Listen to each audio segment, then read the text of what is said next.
MODPO crowd. We are here, Mateo, Layla, Angela, and we are going to discuss two poems today, Ezra Pound's In a Station of the Metro and Wallace Stevens' 13 Ways of Looking at a Blackbird. So a lot of imagism today. So we're going to be starting off with Ezra Pound's poem.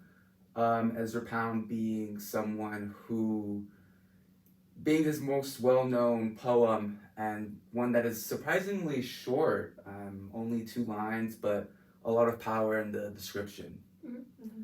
So what are your guys' thoughts? do you want to read the lines out loud? Yeah, do you want to? I can. Do you Okay, want to? yeah. I'll do it. Okay. So In a Station of the Metro by Ezra Pound. The apparition of these faces in the crowd, petals on a wet black bough. That was actually helpful because when I read it in my mind, I didn't realize that the words rhymed. That's a good point. Yeah, talk about that. Riff a little bit about that. Yeah, I don't know. I feel like when you read it, especially because when I first read it, I was like, oh, I thought I had to scroll to find the rest of it. But yeah, I think I was reading it with not expecting it to be self-contained, so I wasn't paying attention to the rhyme. But yeah, clearly rhymes. And also I googled what a bough is, so I'm feeling like I'm seeing the image a little bit better. And what is a bough? Like a branch, like a tree branch. Like a tree branch, yeah. And that was a good word to use, contained, because it really is like, this is all that you need. It's just these 2 lines.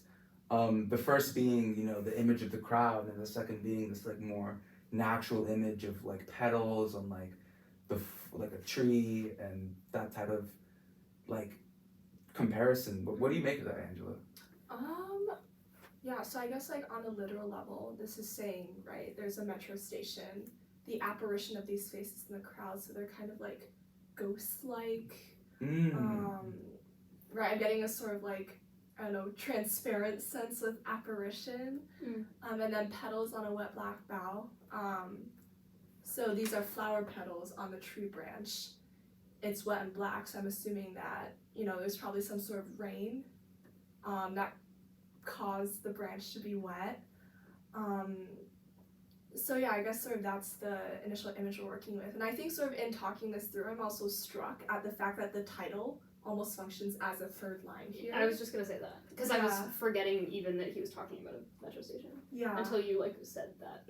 Like I think also the dampness that you're talking about feels very train stationy. Yeah. So that it does work with the same. It does feel like it's adding meaning instead of just being a summary of the rest of the poem. Yeah. I would not know how to talk or think about it without knowing that it's in a metro station. Yeah. So those are really, really great words you use, like the ghostness, and you said dampness.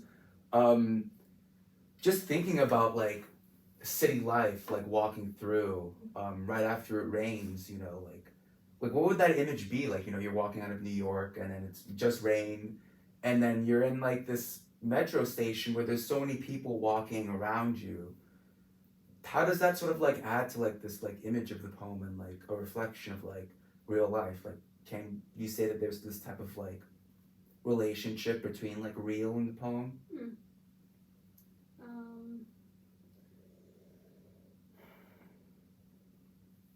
Well, I guess it's interesting that the petals are the faces. That's, right? I guess if we're trying to think relationally between the subjects that are brought in, it's the black bough for me feels like the station, or maybe even more specifically where people are standing on the what do you call that, the platform, and then the faces being these petals. It almost feels it feels kind of interesting that the bodies are not part of the description. It feels a little bit anonymous in that way, because it's faces in a crowd.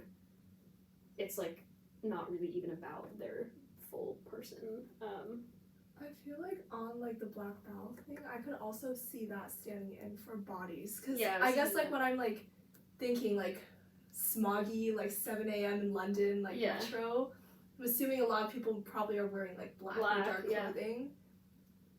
That's why I feel that's where the bodies are almost. Right.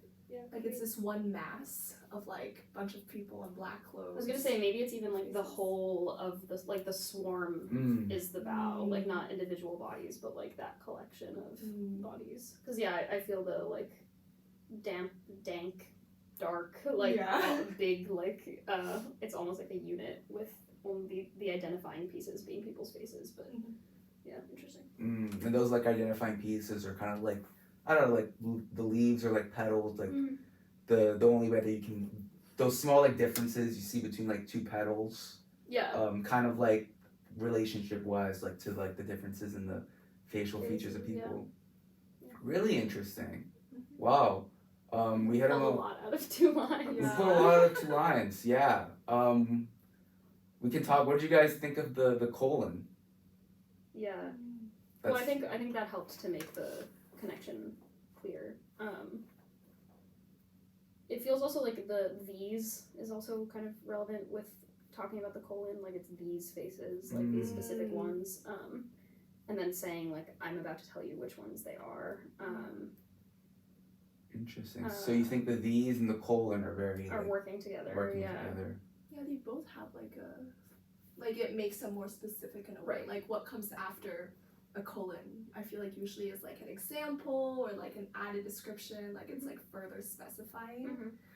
And then I feel like sort of petals on the black bow kind of like almost translates as a result to like faces in the crowd. Yeah, exactly. Like that the like syntax is working similarly. Yeah, like petals as faces, black bow as crowd. Right. So you think there's also kind of the like rhyme is helping with that too, with crowd and bow. An analogy kind of? Interesting. It's also thinking about these more, it I guess like helps to situate him because you could have just omitted that word and had it be the apparition of faces in the crowd. But this feels like a lot more participatory, so it does feel like you're more of like an onlooker or like you're participating in the scene. Because it's like these faces, like the ones that I'm looking at, versus just like I'm describing a scene where this might happen. So Ezra Pound's like there, you know, in the metro, like looking. Yeah. Interesting. Yeah.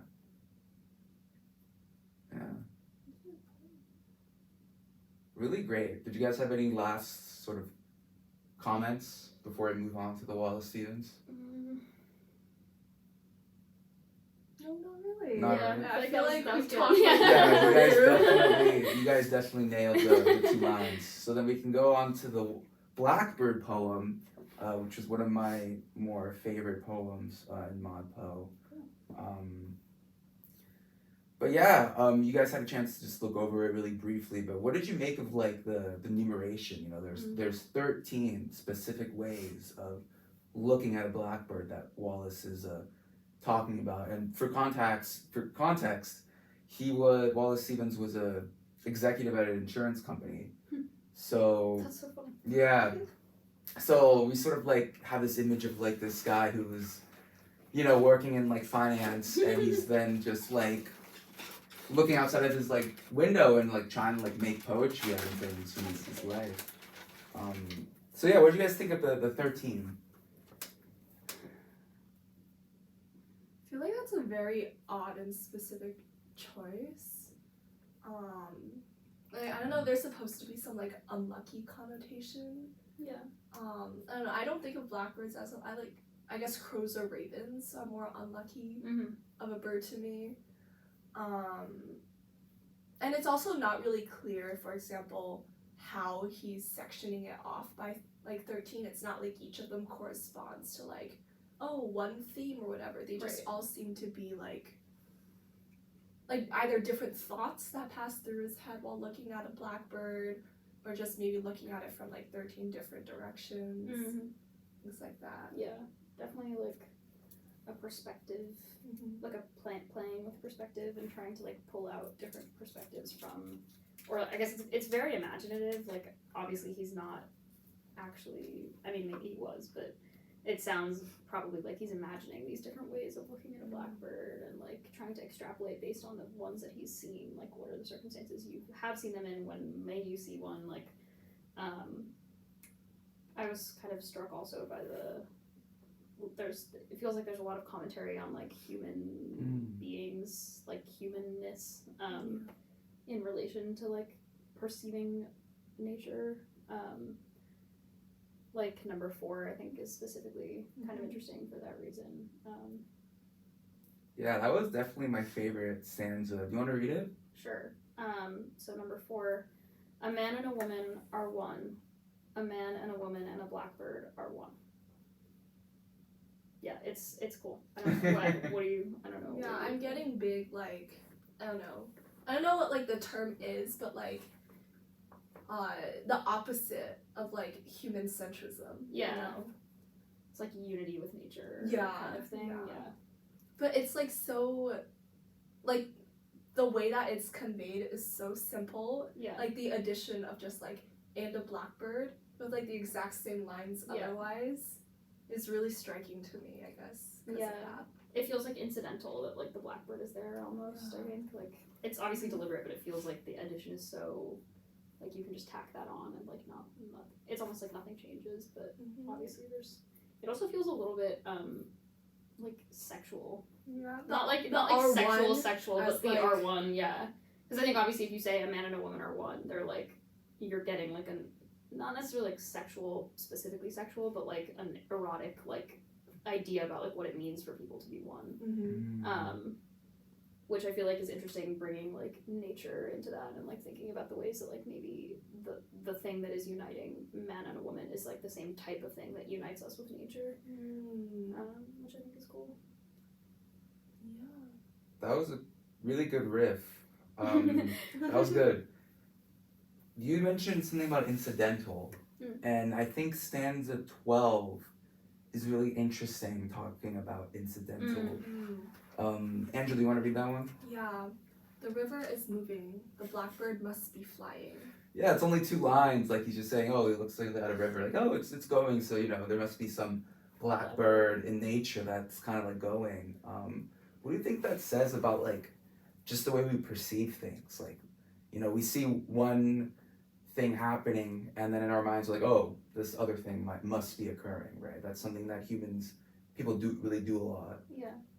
It's such it's like a causal relationship that's implied here. Like it's really the must be. Yeah. That's like because the river's moving, the blackbird as a result is flying, which like I feel like logically when you just like go from this to this, you're like there's no correlation.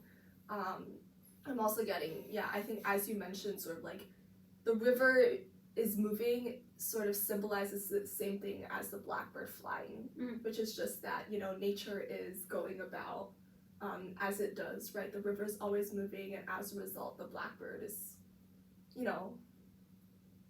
like it's still participating in like its day-to-day life the same way the river I think it's interesting you like brought up so many different ways of trying to like specify the relationship. You were like it was not only like as a result, it was also it must be because of like all of these different ways of thinking about like what that must be is trying to say, because like you could think about it from like I guess the way I more so read it was like the blackbird flying is what enables the river to be moving, like the river wouldn't be moving if the blackbird weren't flying or something like that, which I feel like introduces a whole other slew of like what are the interactions between specific parts of nature, because for me river feels like this big like more autonomous maybe than a blackbird, more powerful maybe than a blackbird.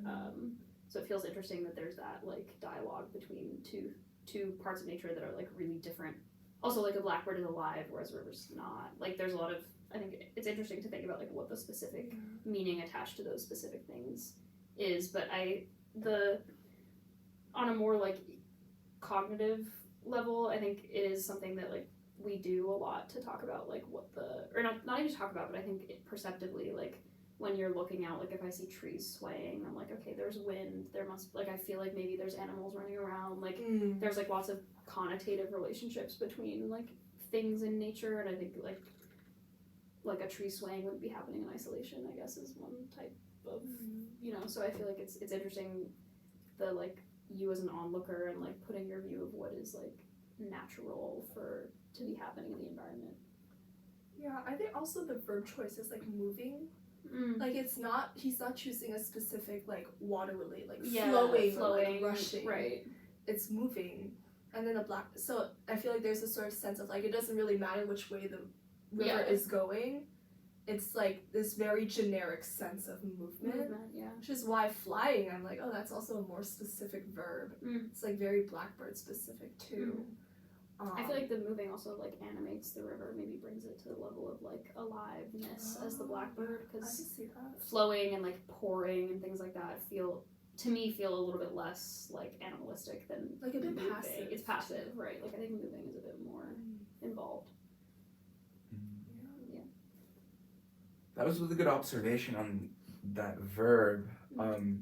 We can go to stanza 3. I feel like that's so related to like what we were talking about with the verb and like the relationship between the blackbird nature. It goes, I'm doing the same thing. the blackbird whirled in the autumn winds. It was a small part of the pantomime. And here there isn't really that a verb like move. It's more specific. It's whirled. You know, the blackbird is like a part of these autumn winds, and it is a part of this larger thing that Stevens is calling a pantomime. Like, what do you think of that word, pantomime? Well, now that we both just Googled it, I was like pantomime, because I feel like pantomime for me is like French dude in like a striped shirt, but like I guess it's like a presentation of some, like a performance of some sort, yeah. Which I think that's a really interesting way of talking about nature. Right. Because in the idea of like a pantomime, it's like there's a sense of exaggeration, right?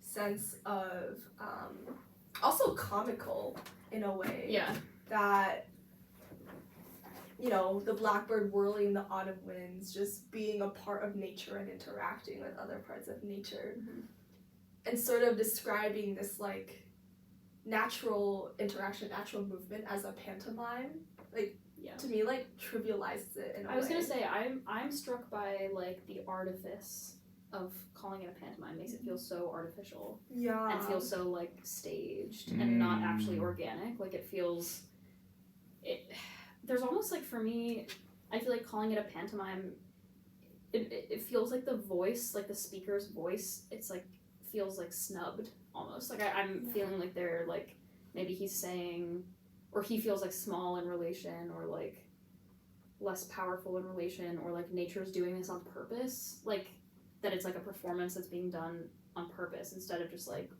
it's not like passive or not routine, like it's like a show that's being put on. And I think it's interesting too, because I feel like in this stanza the blackbird is really actually like not centered the way that it is in many other ones, which I guess goes with like trying to see it from various perspectives. Like there are some where it's more central and some where it's not, but definitely like the world, for me it feels like the like not Alice in Wonderland, what's her name, Dorothy.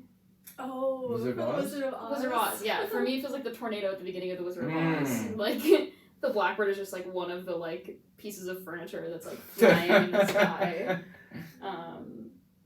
Yeah. I think it was a good point that you made just about how like the speaker themselves feels small, because that's also, I feel like, very much like correlated to the blackbird being small. Right.